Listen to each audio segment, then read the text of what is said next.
আসসালামু আলাইকুম ভিউয়ার্স। জরুরি কাজে ঢাকার উদ্দেশ্যে রওনা।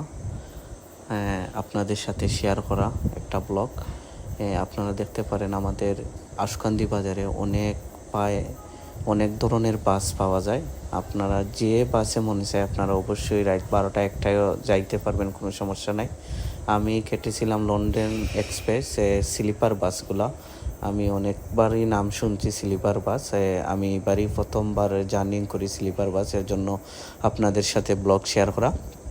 দেখেন বাসের ভিতরটা খুবই সুন্দর সাজানো গোছানো। এভাবেই উপরে দুইটা আর উপরে একটা নিচে একটা এভাবে করে কেবিন তারা রাখছে। দুজনের কেবিন এক সাইডে, হাতের বাম পাশে, একজনের কেবিন হাতের ডাইন পাশে। এইভাবে বলে দুইজন গেলে